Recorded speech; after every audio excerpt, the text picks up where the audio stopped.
Everything in our life is controlled by 3 decisions. I think one of the most powerful things we do to serve you is have you become clear of what the controlling force is that's controlling the quality of your life. And you and I both know it's not the amount of money in your pocket, it's not who you know, it's not even what you've been through. It's really the decisions you make moment to moment. Do something different the next 90 days than you did the last 90 days, like picking up the books to read. Do something different, like the new health disciplines, relationship with your family, whatever it is, doesn't matter how small it is. If you'll start doing different things with the same circumstances, since we cannot change the circumstances, we can change ourselves. We can change what we do. You got to get a little bit more intense about your life, about your business. You got to stop being so dadgum casual. You got to get in the game. If you're going to play the game, let's play to win it. Let's play to max it out. Let's play to 10x it. I want you shaking. I want you feeling it. I want your intensity level to go up, because it's decisions we make that chase that best version of us every second, every day, that every day alters the direction of the course of our life.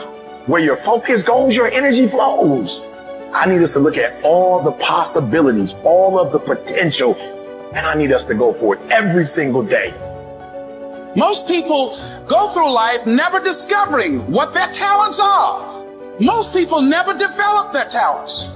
They have skills and abilities, but if you don't nurture them, if you don't develop them, they will never serve you. Your gifts can take you many places if you develop your gifts. And you'll be surprised at the things that you're able to do.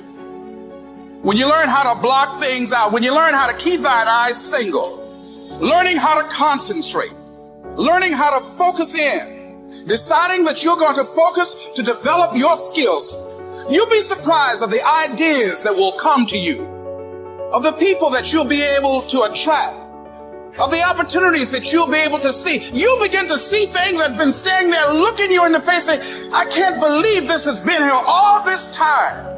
But you can learn all the techniques in the world. If you don't believe in yourself, it won't happen for you.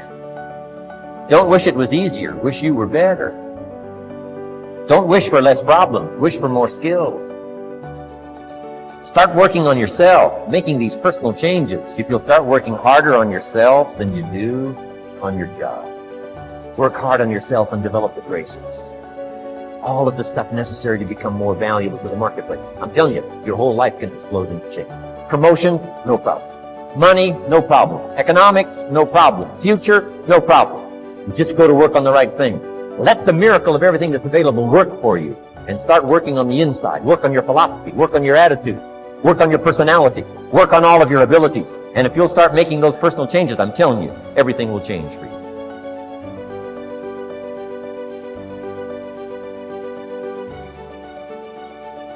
This is a turning point. And when you say, I'm going to change, just think of this. The change can be huge. Absolutely huge. And the change is permanent. You will never go back.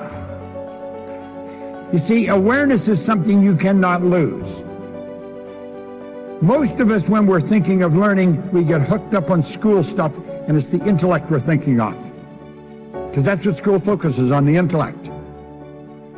If you get the degree, you've learned it. If you get this, you've learned it. Why are there so many people with degrees come right off their business card that don't know the war's over? They're losing. It's not in the intellect, it's in the awareness. Think of this. A person isn't earning $100,000 a year because they want $100,000 a year. They're earning $100,000 a year because they're not aware of how to earn $100,000 a month. When you help develop their awareness, it's something they won't lose. Like a baby is not aware of the difference between a woman and a man. Baby's not aware of the difference in a female and a male. That is something a baby has to become aware. They have to learn that. And when the baby develops the awareness, they never lose it. That'll help you understand the difference between awareness and intellect. When you become aware of how your paradigm is controlling you, and then how to change it, there's no end to where you can go or what you can do. None.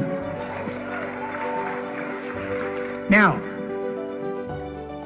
let's suppose That's the only thing you change as a result of this conference. You're going to change your perception of this business. You're going to change your perception of you in this business. You're never going to look at this company and your position in it the same way again. You're going to see this as a vehicle that will take you anywhere you want to go, and there's nothing can stop you. Success is something you attract by the person you become. See, that phrase changed my life. Success is something you attract by the person you become. Success is not something you pursue. It's like chasing a butterfly, you can't quite catch it. Success is something you attract by becoming an attractive person.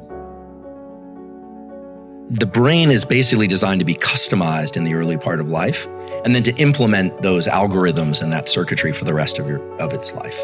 And so the brain can change in adulthood, and it can change provided that there's an emphasis on some perceptual event. So in other words, if you want to change your brain as an adult, let's say you want to be less anxious, you want to learn a new language, you want to be more functional in some way, presumably. The key thing is to bring focus to some particular perception of something that's happening during the learning process. And the reason for that is that there's a neurochemical system involving acetylcholine. And it comes from these two little nuclei down in the base of the brain called nucleus basalis. All day long, you're doing things in a reflexive way. But when you do something and you think about it very intensely, acetylcholine is released from basalis at the precise neurons that were involved in that behavior, and it marks those for change during sleep or during deep rest later. So for people that want to change their brain, the power of focus is really the entry point, and the ability to access deep rest and sleep. Because most people don't realize this, but neuroplasticity is triggered by intense focus. But neuroplasticity occurs during deep sleep and rest. One of the things that's really important also to think about how the brain works in terms of plasticity and all this stuff is what the brain really wants to do is also pass as much of what it does off to reflexive behavior as possible. So, so when we're talking about focus, I think it can get a little bit vague, but it might be useful to think about like what exactly is focus and what triggers plasticity. So the brain loves to be able to just do things, pick up coffee cups and drink and walk and talk and do things and not put much energy into it. When we decide to focus, what the brain really does is it switches on a set of circuits that involve the frontal cortex and nucleus basalis and some others, and it's trying to understand duration, how long something's going to last, path, what's going to happen, and outcome, what ultimately is going to happen. So duration, path, and outcome. You know, the events of early 2020 are a good example of this. One of the reasons why it's so exhausting to be alive in 2020 is because we are now having to pay attention to duration, path, and outcome. How long is this thing going to last? When are they going to open up all businesses? Did I touch that door handle? Does it matter? Right. Who are the experts? Are there any experts? There are a lot of questions, whereas normally we can just move through life without having to do all that analysis. So if it's a simple example, like trying to learn a new language or a new motor skill or a new way of conceptualizing something, maybe somebody's in a therapeutic process and they're trying to work through a trauma or something like that, duration, path, and outcome is built into the networks of the brain. We can do that very easily, but it takes work. And it almost has a feeling of underlying agitation and frustration. And that's because the circuits that turn on before acetylcholine are of the stress system. So when you or I decide we're going to learn something and really dig in, norepinephrine, which is adrenaline, is secreted in the brainstem and in the body, and it brings about a state of alertness. Then our attention, which is mostly a diffuse light, is brought to a particular duration, path, and outcome analysis. This would be thinking about what somebody is saying. What are they really trying to say? A hard passage of reading, a hard, set of math problems, a challenging physical workout.